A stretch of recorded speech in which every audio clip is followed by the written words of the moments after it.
Ermənistan Baş naziri Nikol Paşinyan sülh sazişinin imzalanması məqsədilə Azərbaycan prezidenti İlham Əliyevə məsləhətləşmələrə başlamağı təklif edərkən, onun sosial şəbəkədəki bir başqa cümləsi də diqqət çəkicidir. Cümlənin birinci hissəsi sülh sazişini imzalamağa hazıram, ikinci hissəsi Müdafiə Nazirliyinə tapşırmışam ki, atəşkəs rejimini pozmasınlar ifadəsindən ibarətdir. Global Info az məlumat verir ki, bunun politoloq Elxan Şahinoğlu bildirib. Bu deyib ki, Paşinyan bu sözləri deməklə Ermənistanın atəşkəsi pozduğunu etiraf edir. Ermənistan Müdafiə Nazirliyi Azərbaycan Müdafiə Nazirliyinin Ermənistanın atəşkəsi pozduğu məlumatlarını təkzib etməyə çalışsa da, Paşinyanın tapşırmışam ki, atəşkəs rejimini pozmasınlar cümləsi atəşkəsin Ermənistan tərəfdən pozulduğunu açıq etirafıdır. Paşinyan illər əvvəlki açıqlamasında Ermənistan ordusunda 5-ci kolon mövcuddur demişdi. Görünür, Paşinyan atəşkəsi pozan həmin 5-ci kolonu ordusundan təmizləyə bilmir ki, atəşkəsi pozmayın müraciəti ilə çıxış etməli olur. Bakı ilə sülh müqaviləsinin imzalanma yeri və vaxtı hələ müzakirə olunmayıb.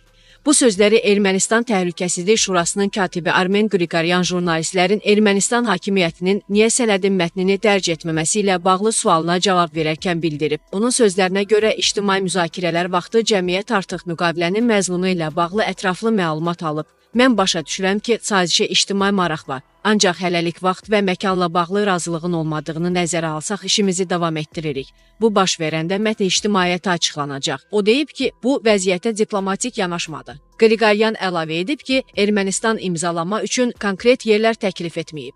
Bununla belə onun fikrincə hansısa balanslaşdırılmış variantı seçmək məntiqli olardı. Qeyd edək ki, 13 martda Azərbaycan Xarici İşlər Nazirliyi başçısı Ceyhun Bayramov Ermənistanın sülh sazişindəki 2 bəndlə bağlı Azərbaycanın təklifini qəbul etdiyini və saziş mətninin artıq razılaşdırıldığını vurğulayıb.